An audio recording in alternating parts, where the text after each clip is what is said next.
Today, I'm going to be sharing with you the recipe I use every single week to make bread using a mixer. To make this recipe, the items you'll need is a spoon or a spatula, a mixer, a wire cooling rack, a rolling pin, a sheet pan, a silicone mat or parchment paper. The ingredients you'll need is white bread flour, water, yeast, salt, and a little bit of oil. Pour 3 1/4 cup white bread flour into the mixing bowl.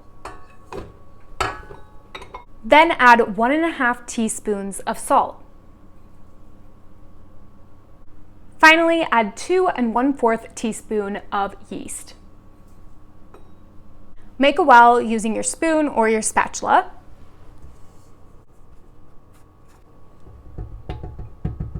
Add 1 1/3 cup warm water.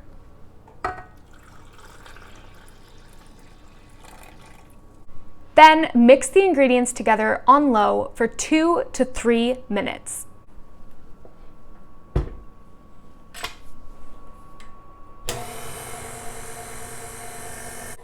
Partway through, you may need to take the dough off of the hook so that the dough will fully incorporate.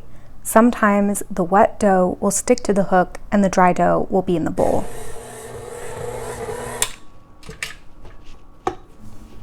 If mixed properly, the dough should stick to the hook like so. Put a little bit of oil in the bowl so that the dough doesn't stick. Let the dough rise in a warm place for 1 hour. I like to rise my dough in the warming drawer and turn the oven on its lowest setting.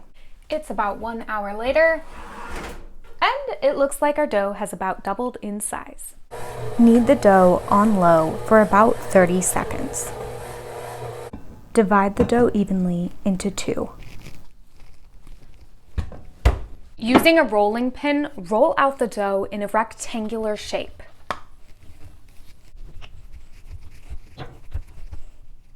Take the long end of the dough and roll it towards the other long end of the dough.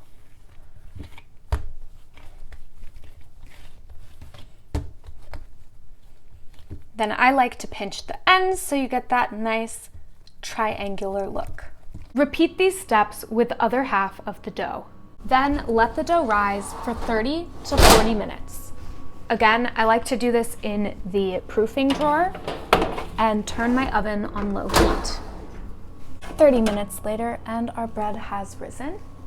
Score the top of the bread using a sharp knife.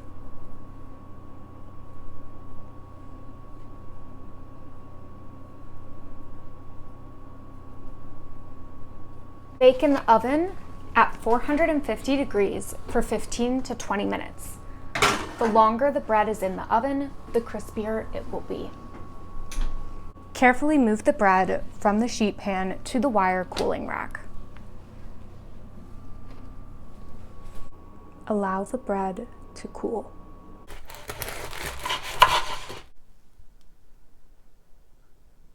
Serve as desired.